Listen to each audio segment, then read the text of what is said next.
피타고라스에 대해서 알아봅시다. 러셀 철학 수업 7번째 시간이고요. 러셀의 서양 철학사를 가지고 계속 철학을 공부하고 있습니다. 제1권의 고대 철학 소크라테스 이전의 피타고라스에 관련된 장이고요. 러셀은 피타고라스 아주 중요한 인물로 평가합니다. 우리에게는 피타고라스의 정리로 친숙한 이름이죠. 중학교 때 배우는 피타고라스의 정리요. 피타고라스의 정리를 만든 사람이 피타고라스라면, 제가 왜 이렇게 이야기하냐면 피타고라스가 안 만들었을 수도 있어요. 왜냐하면 피타고라스가 만든 그 조직에서, 공동체에서 만든 것들은 다 이제 피타고라스의 이름을 달고 나왔기 때문에. 근데 피타고라스의 정리를 만든 사람이 만약에 피타고라스라면 피타고라스는 수학자라고 우리가 판단할 수 있죠. 근데 피타고라스는 단순한 수학자가 아닙니다. 수학자라고 이제 판단할 수도 있는데, 그가 특별한 수학자인 이유는 수학이 없는 시대의 수학자가 되었기 때문이죠. 수학이라는 학문이 있는 시대의 수학자가 되기는 쉬워요. 수학이라는 학문을 하면 되니까. 근데 수학이 없는 시대의 수학자가 된다는 것은 완전히 다른 의미입니다. 피타고라스는 수학이라는 학문의 기틀을 닦은 사람으로 이제 평가되어야 하고요. 수학은 주로 이제 연역 논증을 하는 학문인데, 이와 같은 논증 형태를 피타고라스가 처음 만들었다고 한다면 그의 위대함은 이것으로 이제 충분히 인정해 주어야 한다고 생각합니다. 그래서 피타고라스는 위대하다. 증명하는 연역 논증이란 뜻의 수학은 피타고라스와 더불어 시작되며 색다른 형태의 신비주의 사상 역시 그와 밀접한 관계가 있다. 피타고라스는 위대한 인물이지만 그에 대해서는 별로 알려진 바가 없다고 합니다. 아무래도 오래전 사람이니까요. 그는 사모스섬 출신으로 사모스섬이요, 기원전 6세기에 주로 활동했던 인물이었습니다. 사진에서 보여주는 바가 뭐냐면 이 사모스섬에 있는 피타고라스의 동상 같아요. 한번 가보고 싶습니다. 사모스섬.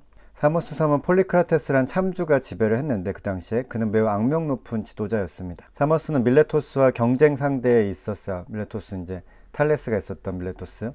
폴리크라테스는 아주 비도덕적이었으며 기회주의적으로 행동하다가 비참한 최후를 맞이했습니다. 피타고라스는 폴리크라테스라는 그 참주가 마음에 들지 않아서 그 정권을 혐오해서 사모스를 떠났습니다. 그리고 자신의 사상을 확립한 곳은 남부 이탈리아의 크로톤이라는 지역이었고요. 크로톤에서 제자들을 모아 공동체를 만들어서 영향력을 행사했는데, 또 크로톤 시민들의 적대감을 얻어서 남부 이탈리아 메타폰티온으로 이주해 살다가 거기서 이제 세상을 떠났습니다. 그는 수학자들로 구성된 학파의 창시자이기도 했지만 기적을 일으키고 마법을 부릴 줄 아는 인물로 추앙되기도 했습니다. 피타고라스는 종교를 창시하기도 했는데 주요 교리는 영혼이 윤회한다는 것과 콩을 먹지 말라는 가르침이었습니다.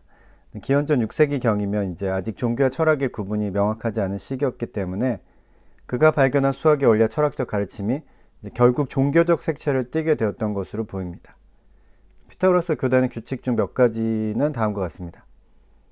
1번, 콩을 먹지 말라. 왜 그런지 모르겠어요.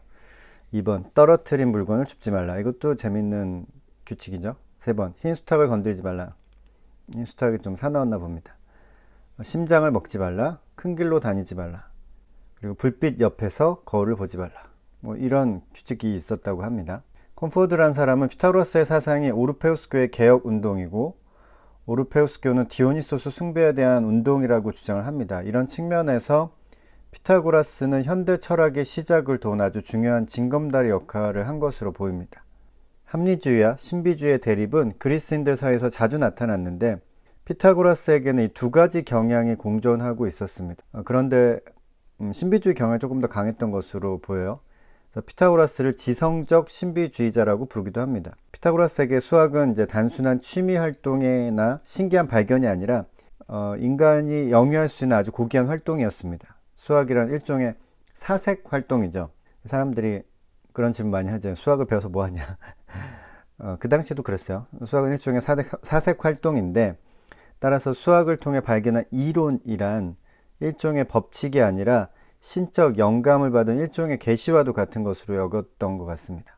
이론은 오르페우스교의 고유한 말로서 콘포드는 정열과 공감에 휩싸인 관조로 해석을 합니다. 피타고라스에게 정열과 공감에 휩싸인 관조는 지성적 관조이며 결국 수학적 인식에 해당한다. 이로써 이론이라는 말은 피타고라스 사상을 거치면서 점차 현대적인 의미를 획득했다. 그러나 피타고라스로부터 영감을 받은 모든 이들에게는 이론이라는 낱말이 황홀경 속에 드러난 계시적 요소를 그대로 지녔다. 이론, theory죠, theory. theory에서 theo는 신을 의미하기도 하고 이제 사색을 의미하기도 하는 말인데, 오르페우스교와 피타고라스의 신비주의 사상과 이론이라는 단어가 관련이 있는 말이라면 신과 연관성이 있는 것으로 보입니다. 그래서 고대 그리스 철학에서는 세상에 세 종류의 인간이 있는데 이것은 마치 올림픽 경기에 모인 세 종류의 사람들과 같다고 보았습니다. 가장 낮은 계급은 물건을 사고 팔기 위해 모인 사람들이고 그 위로는 선수예요. 선수들. 경기에 참가하는 자들이고 가장 높은 계급은 구경하러 온 사람들이라고 주장을 했습니다. 즉 관조하고 사색하는 사람들을 가장 높은 계급이라고 여겼죠. 피타고라스는 만물은 수다라고 주장을 했습니다. 숫자요, 숫자. 직각 삼각형에서 직각에 닿는 두 변의 제곱의 합은 빗변의 제곱과 같다는 피타고라스의 정리는 결국 약분할 수 없는 수를 발견했다는 데서 인간이 만든 숫자에 대한 한계를 보여줬죠. 그 이후에 수학은 이 한계를 극복하는 방향으로 발전하기도 했습니다. 기하학이 철학이나 과학의 방법에 미친 영향은 뿌리 깊고 의미심장했다.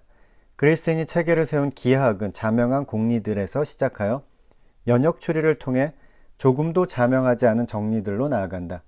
미국 독립선언문에서 우리는 이러한 진리들을 자명한 것으로 생각한다고 말한 것은 에우클레이데스의 기하학을 본떠 주장한 셈이다.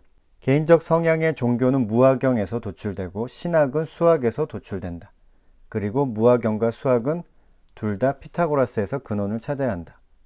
신학이 수학에서 시작되었다는 사실이 흥미롭죠. 영원한 진리에 대한 믿음에서 수학이 나왔고 이 수학에서 신학이 나왔다는 것입니다. 신학이 있기 전에 오히려 수학이 있었다는 것이고 수학이 믿었던 영원한 진리가 결국 신학으로 발전했다는 사실입니다. 수학과 신학의 결합은 칸트에 이르기까지 종교 철학의 특징을 형성했다는 점에서 피타고라스는 중요한 인물임에 분명합니다. 또한 플라톤 사상으로 알고 있던 것들을 이제 더 분석해 보면 실제로는 피타고라스 사상인 것이 많다고 합니다. 이런 점에서도 이제 피타고라스는 단순히 피타고라스의 정리를 발견한 사람 정도로 가볍게 볼 수 있는 인물은 아닌 것이죠.